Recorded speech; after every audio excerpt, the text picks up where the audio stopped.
Pemirsa, isolasi mandiri bagi pasien COVID-19 yang bergejala ringan di Kabupaten Buleleng masih terkendala hotel.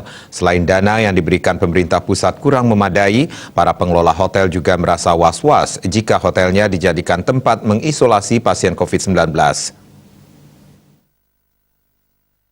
Kabupaten Buleleng terus berupaya untuk menjalankan arahan provinsi terkait isolasi mandiri yang dilakukan di hotel. Sekda Buleleng Gede Suyasa mengatakan pihaknya tetap mendekati pihak hotel di Buleleng untuk menerima pasien COVID-19 yang akan menjalani sisa masa isolasinya. Namun karena merasa was-was dan berhitung ekonomis, pihak hotel masih belum bersedia menerima pasien COVID-19.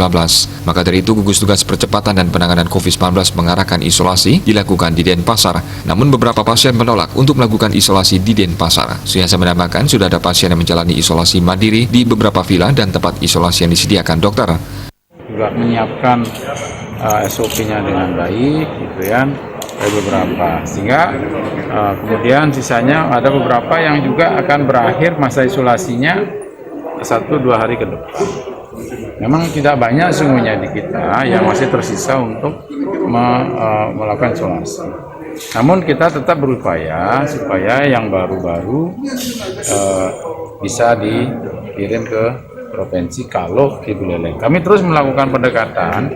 Ya, mudah-mudahan hari ini ada salah satu hotel bersedia juga dan sudah juga sedang melakukan komunikasi dengan provinsi terkait dengan harga. Harga masih jadi pertanyaan.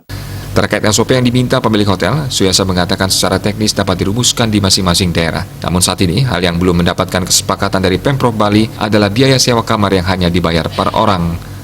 Komang Yuda, Bali TV.